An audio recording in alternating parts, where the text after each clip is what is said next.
Good morning, good afternoon, and good evening to all my friends around the world. My name is Viola Hanna, and I decided to do this clip, this video right here in my bedroom. And I am very nervous to do it, to be quite honest. It took me about an hour just to start this thing, and I've been feeling it in my heart that I have to do it. I have to do it. So what is it that I'm doing exactly? I'm making my dream come true. That's exactly what I'm doing. And by making my dreams come true, I'm hoping that I can show you the struggles and the ups and downs. It's almost like a reality show, showing you where I'm at, what I'm implementing, what I'm going to do, and what I am doing, and show you the end results. Now, in the last couple of weeks, I've stumbled onto a book called Think and Grow Rich by Napoleon Hill. Now, it's probably the best book I have ever read in my entire life. Now, I'm not a reader. Anybody that knows me knows that I don't read. I hate to read, but I love to listen and I love to write. So although I have written 1,000 things, I could probably combine all of them, put them in a book. They're all about different topics. They're thoughts that come into my mind, and I write about it so passionately. And I always believe that, gosh, if somebody were to hear this story, it's so inspiring. They could learn something from it. I know I've been inspired by reading something or listening to someone speak. It motivates me. So I know that these types of videos, they work. They work, they help. I've always been the type of person that loves to share information. And sometimes I feel like my information is worth listening to, but how do I get it out there? So I've started listening to the book Think and Grow Rich. And I swear you would think I'm getting paid $1 million by encouraging people to buy it, to listen to it, to apply its principles, to believe in it. To me, it's the second best book after the Bible or any holy book that you believe in, because it's very spiritual and it is based really on faith. And faith is something so extremely powerful that we know what it is, but it's so hard to live by because we use reason and logic.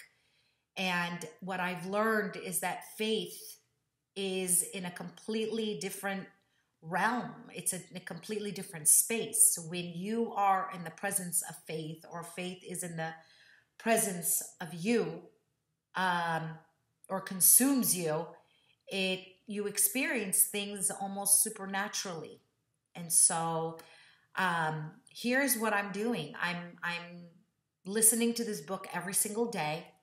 I've been applying it, and the number one principle that they talk about that is so incredibly important is implementing and learning how to develop faith. And that's hard to do in times of struggles, of hardship, of brokenheartedness. It's hard. It's hard to have faith because then you have logic and then you have reason. And we know all the reasons why things don't work, but we don't have faith in all the things that can work and that do work because we're so negative. I've learned that people are conditioned to be negative, and believe me, I know a lot of them. I know a lot of people that are extremely negative, and they will be the first ones to tell you why things won't work or why you won't succeed or how dumb that thought is and how are you supposed to make it and who's going to be interested. And basically that's why it took me so long to do these videos, because I'm thinking, who is going to be interested? And what is it that I'm saying that is so important? And what are people going to learn from these videos that I'm planning on doing? It's a blog. This is my first one. I'm going to screw up. You may not like it. You may think she's blabbing on and I'm not getting anything from it. But there's a message in all this blabbing. The message is, go get the book, Think and Grow Rich, The Attraction or the Power of Attraction. At least start with that, and that's where I'm starting. Now, what are my desires? I have a desire to write a book, but I have so many topics. I have so many things I want to write about. I have written pages and pages, and then I get another idea, and then I start writing, and I write pages and pages of that topic or that story. But the truth is, I've never really finished anything, and that's my weakness. Is that I have so much to share, and I always think, God, if somebody were to go inside my mind and present what's inside my mind in the right way, maybe a professional speaker or somebody that's so powerful and that can translate what's in my mind into words, into physical sense, I know I could help people. Because that's what I love to do. I want to inspire. I want to change. I'm all about that. And I also want to change my life. So I think the only way I can change somebody else's life and make it better is to work on mine and then share it with you. And hopefully that will encourage you and inspire you to start working on your dreams and make it come true. Now, something strange happened when I started reading the book. First of all, let me tell you how I came across this book. I work with a friend of mine who encouraged me to get my insurance license. So I sell whole life insurance and, investment policies and that type of business. I'm actually a real estate agent. I am a broker, a realtor. I also do loans. So I have all these certificates and these licenses, and my opportunities are huge, and I can grow and be so rich in any of these fields because these are all money-making fields. But I don't put 100% into it. I kind of love my life. I make barely enough to live exactly the way I want to live. I travel. I live in a great apartment. I own a house. I rent it out. I make a few $100s extra so it covers its mortgage. I have a nice car, but I still owe a balance on it. I have a desire to pay that off. I have a desire to pay my house off, and I want to open up a trust and put all my nieces and nephews' names on it. I want to do a will and give everything to my nieces and nephews because I don't have any kids, but they are my kids. So that's another thing I wanted to write about, is that you don't have to bear children to love them and care for them and do something for them. You don't have to be pregnant 9 months 4 times to feel like you have 4 children. You can have 1,000 children and not be pregnant once. And that's how I feel. I have 8 kids and 5 grandkids, but they all belong to my brothers and sisters. But I love them as if they were my own. And I think about them. Everything that I do, I think, what can I do? Or if anything were to happen to me, what can I leave them?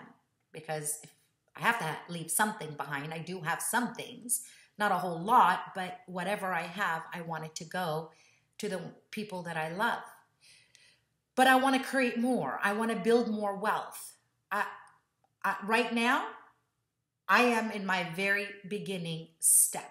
So right now, to be quite honest with you, I don't have a whole lot in liquid form. It's not like I have, $300,000 in the bank. Not even $50,000 in the bank. All right, not even $20,000 in the bank. Maybe even less than that. So I'm not here to tell you, look, I made millions and millions of dollars. I'm not here to tell you that try my idea and do as I do and you'll be as rich as me, because I'm not rich, not yet. And to me, your riches is not within money. I feel like I'm rich already because I'm happy in my life. I'm content. I am grateful for everything that I have. There's not a day that goes by that I stand in my beautiful balcony, and I will show you how gorgeous it is, that I don't just stand and lift up my arms and say, thank you, God, for everything. Thank you, God. And it's not for the money. I've never thanked God for my riches, or because I'm not. I'm just happy. And that in itself makes me feel rich. It makes me feel that I'm above, not above, but I'm on top of the world. And I'm grateful. And that is really the first step of feeling wealth. You got to be wealthy in your gratefulness. Because if you can't be grateful for the things that you have, I don't believe that blessings are going to come your way. If you're constantly looking at the things that you don't have and complain about how horrible everything is in your life, you're only going to attract that. And that's true. That I knew that before I even read the book. That's from personal experience. And I learned that the more and more I am grateful, the more and more God pours his blessings on me. So anyway, so here's my very first topic that I want to talk about. So number one, go get the book. I'm not getting paid on it. I swear to you. I wish I was, because if I was, I would probably be rich right now, because I believe so much in this book that I want to take it and I want to change the school system, the curriculum. I want to implement this study, this book, this philosophy from age 7, 6, 5, the age where they can comprehend. And I think at 5 years old, they can comprehend this book. It's not geometry. It's not science.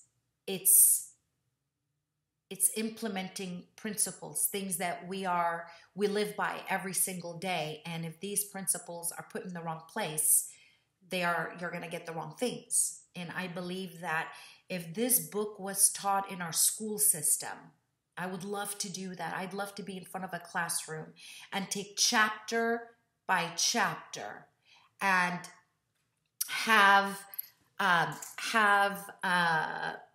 what do you call it? Like exercises, homework, and have them have this philosophy, this belief in their mind, in their everyday thought.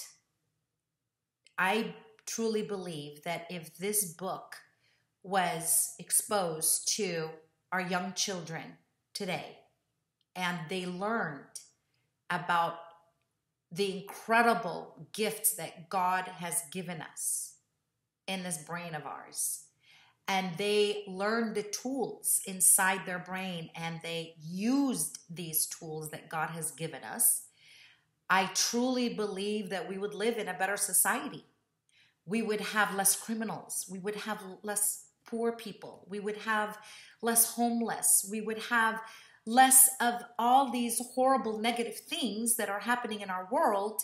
It would shift because people would completely understand the powers that God has given us through our mind. And if we are able to open up these channels and communicate with God directly, we will be able to achieve anything and everything that we want. And I'm starting right now. This is what I want to do. I wanted to share with you how this book impacted me, how this book is changing me. I'm doing it. Now, I haven't seen the result in the bank yet, but I think I will. I believe so. I have faith that I will. I am going to write my book. My books, I have many, many books. So rather than wasting time and sitting down and writing a few pages and then walking away and then kind of like losing the excitement, or another thought comes in, and then so I start on that project, I'm going to talk about it and then I'm going to write about it. So I'm going to talk first about it and then I'm going to write. So I'm going to write about something that's very important to me that I learned from a very, very young age. And this is something that I share with my friends. And when I do share it with my friends, I see a change in them. Whether they want to admit it or not, I see a change in them. Not only do I see the change, but the people around them change. Sorry, they don't change, but they see the change. So for example, I'm the youngest of 4 kids. I have 2 brothers and a sister. And I was always a very rebellious child growing up. I had lots of friends. I hated school. I wanted to go out all the time. I was into boys. I was into football games and dances, and I was so opposite of my sister. My sister was studious. She loved school. She didn't have a lot of friends, and the friends that she had were quality and just were completely different. But I always had issues with my mom. My mom was very strict.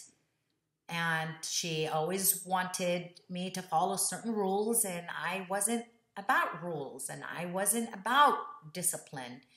But she was stronger than me. She disciplined me, or at least she put the fear in me. So even though I did everything I wanted to do behind her back, it was always in my mind. And what put it in my mind is really actually my father. So whenever I fought with my mom, I would go to my dad because I wanted sympathy, and I wanted my dad to tell me how wrong my mom was. And I would take advantage of the times that they would fight. My mom and dad would be in a disagreement, to use that as leverage and go to my dad so he can break my mom's word. So when she puts me on restriction, I can go to my dad. So my dad would piss her off and kind of take me off restriction. But that never happened. That never happened. And I want you to know something like that, how powerful it is in the establishment of a child's mind, in the development of the child's mind. So even though my mom and dad would argue, and I would try to use them against each other, because that's what kids do to get their way, my father never, ever, ever broke my mom's word. Never. And he would always tell me, Viola, don't take your mother's anger. I'm translating that into English. He would say that to me in Arabic, and I'll say it in Arabic. Viola, اوعي تاخدي غضب أمك. Like, don't ever let your mom's heart be angry towards you, because your mother's heart is connected to God. And if you want God to bless you, you want your mother's blessings. And what's crazy is that she would tell me the same thing. اوعي يا فيولا تاخدي غضب أبوكي. Or تاخدي غضب الوالدين. Like, don't ever don't ever cause your parents to be angry with you. You always want their blessings so God could open up doors for you in your life. And even though at the time I didn't really think about it, didn't make sense to me. It's like, oh, just my dad is, he's not being reasonable. But it stuck with me. It stuck with me for many years until today. And what's funny is that I realized that when my mom was angry with me, I was miserable. I truly was miserable. So even though I did what I wanted, so for example, I wanted to go, I love to travel. And in the beginning, my mom didn't want me to go travel by myself. She just did not want me to travel by myself. She wanted me to travel with the family, not with my friends. But I love to travel. So one day, I went to Brazil, and against her will, that was in 1999. I had gone to other trips prior to that, and they've all been, against her will. But, oh, no, let me go back. My very, very, very first trip ever, vacation with my friends, was to Hawaii, and I was 21 years old. It took me 1 year to prepare my mom and dad that I was going on a trip to Hawaii. We were waiting for my best friend, Zena, my cousin Susie, and another friend named Mary. And we had planned for a whole year where we're going to go to Hawaii. And at the time, I had a beauty salon, and I was making really good money, cash money. So I'd take my money and I'd give it to my friend Zena to put aside, so I would have enough money for my ticket for when we are ready to buy it, and spending money. So we worked it out. We needed $2,000 for this trip to happen. So I gave Zena money every other day. Whatever money I had extra, I would give it to her. And then comes a week before my trip. Now, mind you, for that whole year, I would often talk about it. And my dad would always say, over my dead body, you're going on vacation with your friends. Over my dead body. My mom, ما عنديش بنات تسافر لوحدها. اللي تسافري ده الناس تقول علينا ايه.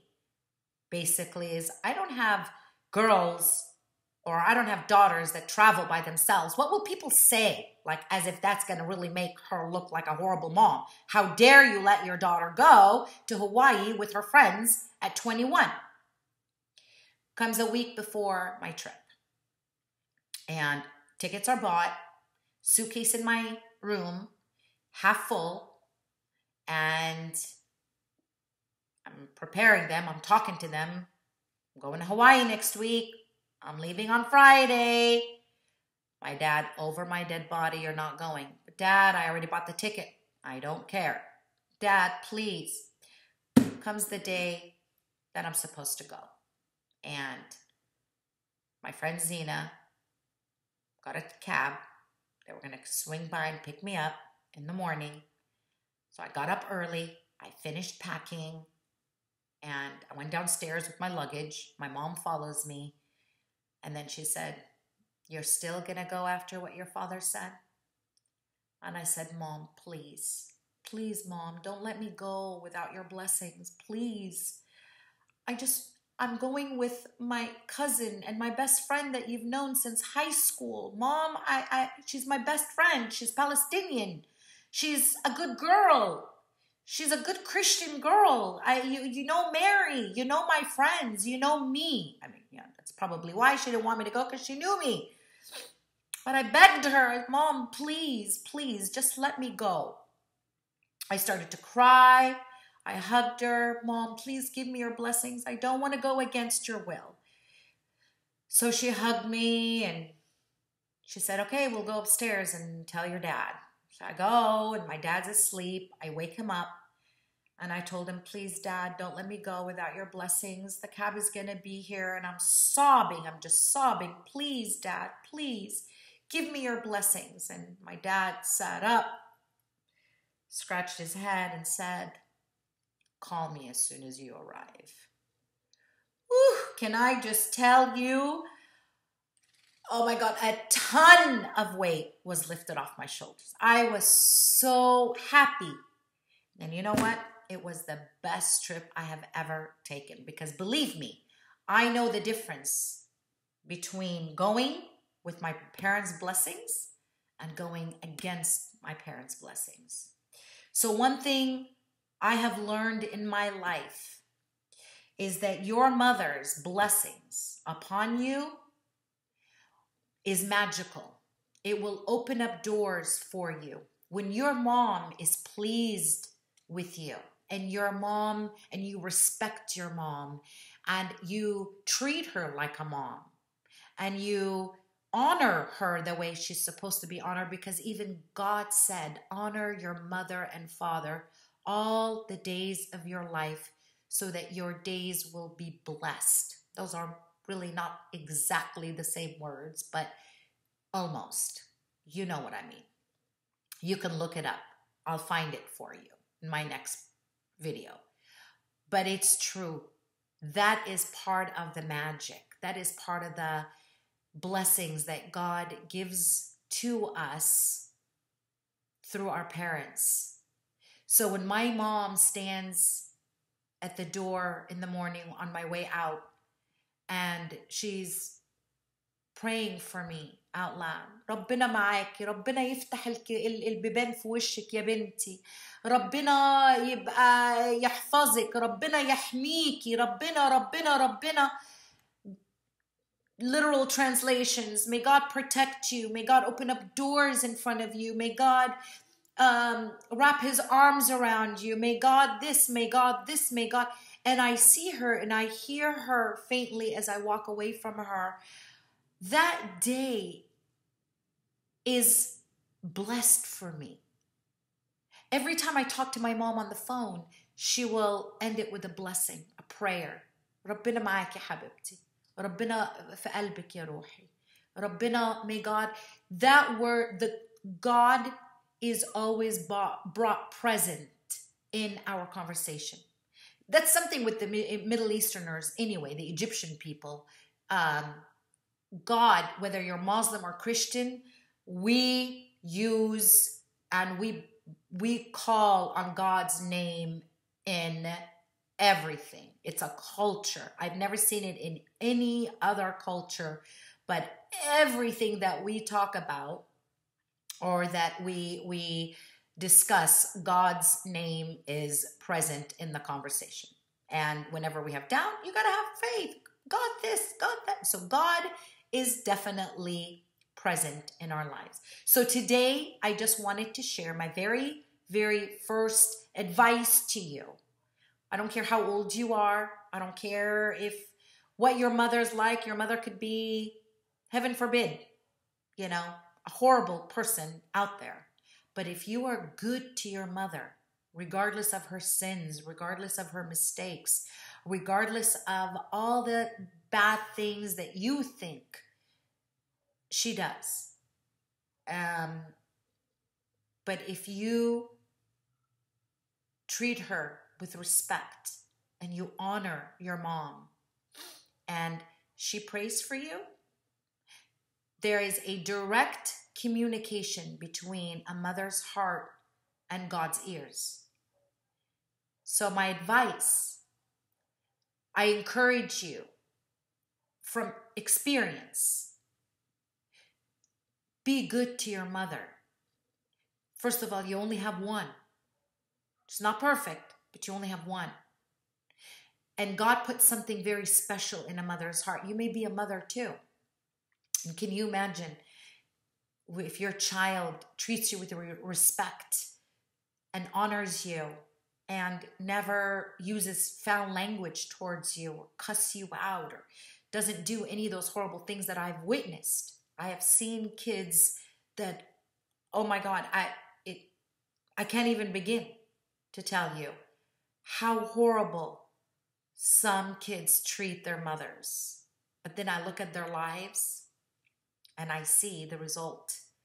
I have never known anyone in my entire life that disrespects their mom and cusses at them like badly or even lays a hand on their mom and their lives are blessed. They are not.